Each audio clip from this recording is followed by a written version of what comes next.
siloxane, or PDMS, belongs to a group of polyorganic silicon compounds. This is a chemical formula.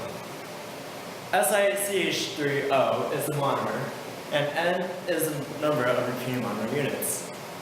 PDMS contains a silicon oxygen skeleton with two methyl groups attached to the silicon. The size of a compound usually ranges from 15 to 1,000 monomer units. So PDMS has a low burning temperature, which is the range of -49 to 40 Celsius. It also has a low electrical conductivity, which brings it a good insulator. PDMS is viscoelastic, meaning that at high temperature it's viscous liquid like honey. At low temperature it's elastic, so like rubber. It also is optically clear. For its chemical properties, it's hydrophobic in solid state, it's chemically inert, and it's non-toxic. It's also biocompatible for some form of applications. To make PDMS, you start out with a 1:10 ratio of PDMS monomers to a curing agent. The second step is mix and stir the two chemicals together for about 3 minutes. This will create some air bubbles in the mixture, so the next step is to degas the PDMS mixture in a vacuum chamber, low vacuum, and this is some foil right here. It is used to help catch any of the PDMS liquid that falls out of the container as the gas bubbles expand. The next step is to pour your PDMS material onto a master mold, which is made previously. And you also want to use foil to encapsulate the liquid so it doesn't flow out over the mold. The next step is to put it in the oven at 60 degrees Celsius for a minimum 2 hours and optimally 8 hours. This will fully cure the PDMS, so it will no longer be a liquid and will now be more of a solid material. The next step is to cut along the edge, cut the PDMS away from the foil, and then peel very carefully the layer of PDMS away from the master mold. The next thing to do is plasma treat the surface of the PDMS that you would like bonded. The plasma rips all of the bonds open, so they're available to now bond with another layer of PDMS.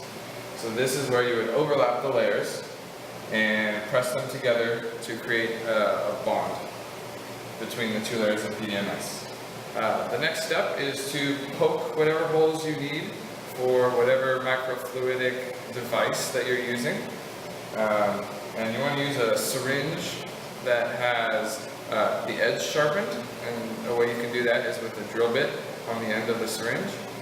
And the next thing is to hook up your PDMS device and use it.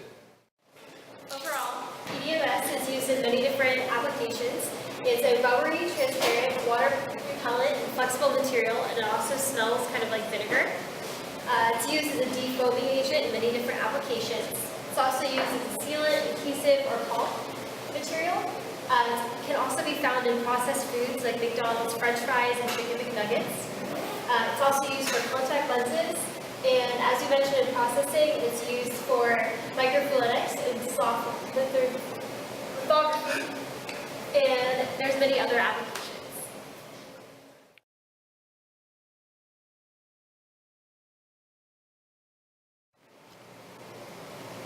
Silica, or silicon dioxide, is a chemical compound that is the dioxide of silicon with the chemical formula SiO2. It is found in nature as quartz and in many different living organisms. It is naturally formed as minerals, and it can be synthetically produced. In most silicates, the Si shows a tetrahedron coordination with 4 oxygen atoms. However, the chemical formula is still SiO2.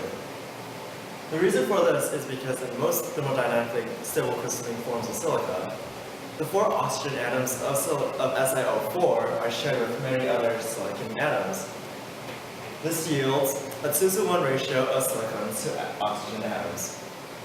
There are many different forms of silica. It can either exist as being polymorphous or amorphous. Silica has a very high solvent temperature, which is around 1700 Celsius degrees. It has very low coefficient of thermal expansion, which makes it extremely resistant to thermal shock and high temperature. It also has a very good optical transparency with very close to water or the refractive index of 1.46. It also is a very good electrical insulator because of its low conductivity.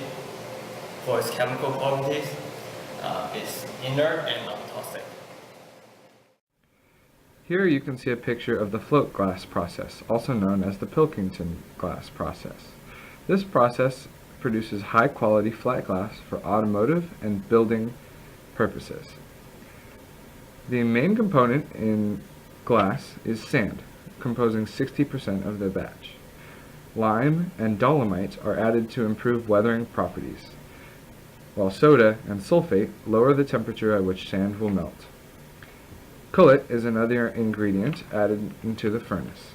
This is broken glass that is recycled and can reduce the energy consumption of the process by up to 1/5. These materials are added into a 1800 ton capacity furnace to be melted at 1600 degrees Celsius from natural gas. As the glass leaves the furnace, it consists of a ribbon of glass that passes through rollers and onto a bed of molten tin. The glass leaving the conditioning end of the melting zone is at 1100 degrees Celsius and spreads out over the molten tin so that the upper and lower surfaces are completely flat and parallel. You can see that there is a nitrogen and hydrogen gas and a controlled atmosphere. This prevents the tin from oxidizing at the high temperatures. The glass then moves to an annealing layer, which removes stresses by a controlled cooling process. Over 250 meters, the glass goes from 600 degrees Celsius to room temperature while in the layer. The glass is then scored and divided into predetermined sizes.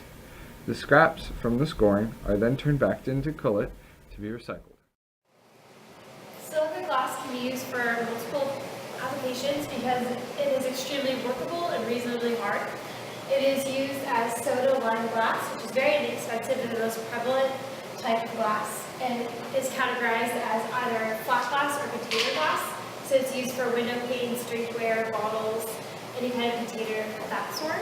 It's also used for optical fibers. It's found in cement, and it's also used to make porcelains and pottery glazes.